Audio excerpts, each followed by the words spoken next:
Assalaamu calaykum waraxmatullaahi wabarakaatuh. Kulanti wacan oo wanaagsan idil ahaantiinba meel waliba aad joogtaan. Kusoo dhawaada YouTube channelkayga Ankara Official. Fadlan haddaa ku cusub tahay subscribe dheh, like, share, comment, furo gambaleelka si ay kusoo gaaraan muuqaaladeena. Fideoga maanta waxaa uga hadli doonaa siyaasi Cabdiraxmaan Cabdishakuur ahna siyaasi Soomaaliyeed oo ah muwaadin ayaa laga aaminay fikrad qaldan mar dhowaan oo ka jeediyey khudbad dalka Jarmalka. Fikradaasi qaldan waxaa ka aamineen mashaayikhda Soomaaliyeed culimada. Waxaa jira dad ka soo horjeeda oo mucaarad ku ah siyaasi Cabdiraxmaan Cabdishakuur oo hadalladaasi buunbuuninayo. Siyaasi Cabdiraxmaan Cabdishakuur hadallada la buunbuuninayo oo been abuurka ah muxuu ka dhahay? بسم الله الرحمن الرحيم الحمد لله رب العالمين والصلاة والسلام على أشرف المرسلين سيدنا محمد وعلى آله وصحبه وسلم أجمعين. maanta waxaan rabaa halkan inaan shir jaraa'id aan ka jeediyo oo isugu jira laba qodob ka kooban. qodobka koowaad oo ah caddayn ama bayaanin, qodobka labaadna oo ah cambaareyn. haddii aan ku hormaro qodobka koowaad, waxaa maalmahan oo dhan baraha bulshada laisla dhex wareegayay oo meel kasta lagu hayay oo falcelis taban iyo mid togan intaba ay iga soo gaareen khudbad aan ka jeediyey hadda ka hor waddanka Jarmalka oo aan uga hadlay kaalinta siyaasadda ay ku leeyihiin dumarka. falceliskaas waxaa ka yimid dad badan oo si wanaagsan oo niyasami leh fahamkayga hadalka jeedinteydii faham qaldan ka qaatay iyo kuwo si siyaasadaysan u isticmaalay. labadaas qolo ayaa ka falcelisay. waxaan rabaa marka inaan dul istaaga arrintaas ayada ah. kow, haddii aan ahay Cabdiraxmaan Cabdishakuur sida qofka hogaamiyaha ah sidiisaba waxaa saaran hadal uu jeediyey haddii ay ka timaado dhaliil ama faham darro amase dadku ay qoonsadaan inuu ka bixiyo caddayn, waa waajib qof kasta hogaamiyaha saaran. sidaas daraaddeed waxaan halkan ka caddaynayaa qoraal aan shalay soo dhigay barteeda facebookana aan ku caddeeyey in xadiista nabiga calayhi salaatu wasalaam, nabigeena maxamed ah sala allahu calayhi wasalam ka soo aroortay ee saxiixa ah inay madaxa ii saaran tahay, inaan aaminsanahay inay tahay masdarka labaad ee tashriica shareecada islaamka inay tahay markii laga soo tago qur-aanka, inaan ku qanacsanahay, inaan aaminsanahay.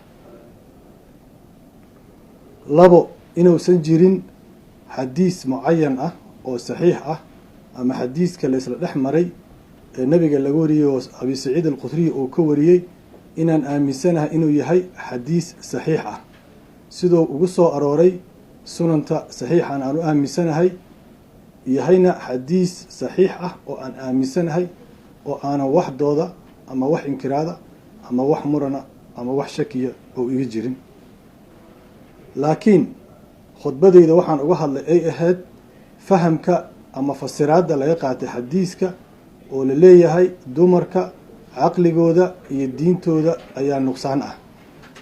fasiraaddaasna aniga uguma horreynin, culimo badan oo islaamka ah ayaa u fasirtay siduu nebiga calayhi salaatu salaam ula jeeday oo ahayd inuusan marna nebiga u jeedin in uu gabdhaha muslimka ah ama dumarkaba guud ahaan inuu xaqiro diintooda iyo caqligooda.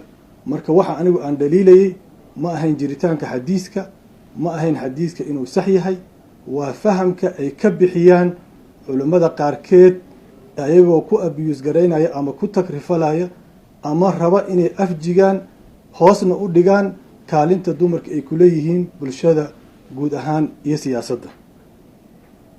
waxaan kaloo sheegay inay jiraan xadiisyo boqolaal ah oo daciif ah oo qaarkood mawduuc yihiin oo qaarkood israa'iiliyaad yihiin oo lagu dafiro xaqiiqa dumarkan inay jiraan laba qof oo isku diidan inay jirto ma filayo. marka siday u caddaato arrintaas wax haba yaraatee mugdi igama jiro saxiixnimada xadiiskaas. waxaanse dooda ka keenay waa sida ma loo fasirayo iyo macnihiisa ee loogu awood sheeganayo ama loogu takrifarayo haweenkeenna muslimka ah. taas waa midda aan caddaynayo oo qof kasta oo arrintaas mugdi ka galay oo dadka Soomaaliyeed meel kasta ay joogaan, inta niyadda fiican iyo inta niyadda san, mowqifkaas waa mowqif cad, ku noqoshana ma laha, waana muuqataa. mowqifkaygana waan ka caddeeyay arrintaas. waxaan u gudagelayaa qaybta cambaareynta. waxaan arkay baraha bulshada dad ka falceliyey arrinkaygii ama hadalkii la wareejiyey ee sida xun loo fasiray. dadkaas waxay isugu jiraan laba nooc, laba qolo oo culummo sheegata. culummo sidoodaba argagixiso ah oo aaminsan dadka muslimkaa dhiiggooda inuu bannaan yahay, in la gaalaysiiyo, in la dilo, taariikhdoodana ay caddahay, meelna ay taallo oo aysan mugdi ku jirin. kuwaas waxay igula dagaalsan yihiin, waa la yaqaanaa khudbooyinkayga iyo muxaadarooyinkayga iyo hadal jeedintayda inaan diinta iyo xadiista nebiga iyo aayadaha qur-aanka aan u isticmaalo. qof soomaaliya mugdi uga jirto ma jirto, laakiin waxay diidan yihiin wejiga wanaagsan ee naxariista leh, ee turidda leh, ee dulqaadka leh, ee wada noolaashaha leh, ee samafalka leh, ee ixsaanka leh, ee islaamka uu leeyahay aan soo bandhigahay igula dagaalsan yihiin. waa kooxaha argagixisada ee dalkeenna ka jira iyo dadka hogaamiya. kuwaas marka dadka soomaaliya inay ogaadaan dagaalka aniga naga dhexeeya inuu yahay dagaal ku wajahan diinta islaamka iyo fasiraaddeeda. waxaa kaloo dagaal soo qaaday culummo ku jirta bayroolka dowladda oo mishaarka dowladda qaadata, oo dowladdu ay mishaar siiso, dowladdan ay usoo isticmaashay in kala aragti duwanaantii siyaasadeed ee anigii iyo ayaga naga dhexeeyey inay usoo isticmaalaan culummadaas. culummadaasna waa la yaqaanaa meelahay degan yihiin, cidda biisha, dowladdu si ay u isticmaasho. dadka soomaaliyeed waa og yihiin, arrintaasna kama qarsana. culummadaasna horaan u sheegay, culamaa usulta la yidhaahdaa. markaas ninkii xukunka joogay u shaqeeyaan, mishaarka ooshiyeena ugu shaqeeyaan. qoladaasna dowladdaas soo adeegsatay oo soo isticmaashay. marka isbahaysigii ka dhexeeya culamaa usulta iyo culammada argagixisada iyo irhaabka, dagaalkaasna dhinacaas ayuu ka yimid oo laga soo qaaday. waxaa kaloo jira dowladda federaalka ah, waxaan ognahay inay isticmaashay argagixiso. waxaan ognahay hadalkii wadaadkii argagixisada ahaa ee argagixisada ugu xirnaa shalay uu jeediyey oo aniga dhiiggayga xalaaleeyey oo gaalnimo igu xukumay.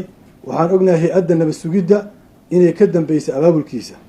waxaan ognahay asagoo jiran in kaniini la siiyo lasoo kiciyey. waxaan ognahay shakhsiyaadkii u tegey iyo ciddii abaabushay. waxaase ayaan darro ah dadkii shacabka soomaaliyeed ay ku aamineen xukunka talada dalka, beesha caalamkana ay taageer siinaysay, inay maanta isticmaalayaan argagixisadii dadkan laysay, ay siinayaan mimbar iyo meelay uga khudbeeyaan, oo nacaybkii iyo karaahiyadii iyo argagixisnimadii ay kasii wadaan, inay dowladeennii ka shaqaynayso.